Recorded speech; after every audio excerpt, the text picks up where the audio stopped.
few. Speaking of earphones, people, somebody said to me, I should review certain products. Not that I had that in mind, but I was actually speaking. I'm well into my kind of perfumes and things like that. But this, by the way, people, I just got them again. These are Bang & Olufsen's H9, the third generation. Oh, I totally love the sound on these, honestly. As for, if somebody uses earphones a lot, they are a bit on the pricey side, but their sound is epic, honestly. If you're a bit of an audiophile, you will love the sound. The only thing I don't like about them is that and I've tried so many different headsets, is that you see, by selecting between devices, it only lets you connect actively to two, but it doesn't let you just simply change by clicking, like the way Bose do. Like Bose, you can just click, and you can have up to like 9 or sometimes more devices stored, and you select the one and it automatically shifts. But on these, that's the QC 235. But these, the sound leaves Bose behind, but that's a bit of a kind of a downer on it. Yeah, so peoples, yeah. So I mean, yeah, but these are like obviously the over ears. They beat regular headphones. You can't touch things like that, and the noise cancellation is pretty strong. But yeah, become a sponsor for the colognes. Oh, speaking of perfumes, I absolutely I found a new runner-up, people. Something up there that gets the Mufti vote. So my top perfumes for men, this is, of all times, are one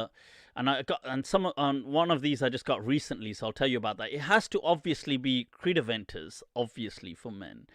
I love Tom Ford's ombre leather, even though it's kind of like a mid-range. It's not his utmost.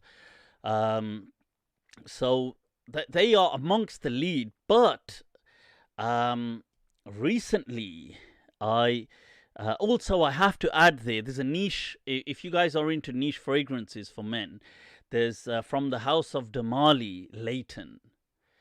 It is amazing for men. I mean, I have to put it up there, honestly, in first place. I love it anyway. They have a Layton exclusive as well. I don't like that as much, but just Layton up there. Marley's Layton.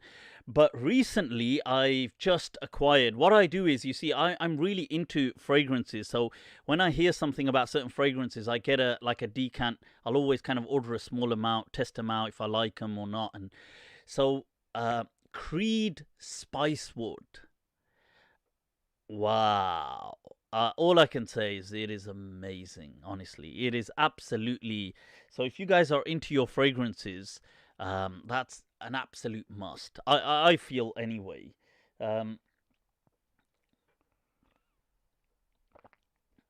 Yeah. And there is, for women's, what I've come across recently, or tried out, not not on me, but tried out. I tried out the little kind of samples for, is MFK, Maison Francis Kurkdijian, his Baccarat Rouge. That is actually, I do like it, to be fair. I mean, it is good, but also Grand Soir is pretty good as well, by the same house. There you go, people. Some perfume kind of recommendations. Let's move on to some questions. What's going on, people? What's going on? Right, somebody said try out Ombre Nomad. I'll try that out. I'm always looking for niche perfumes to try out. I'm kind of addicted to it.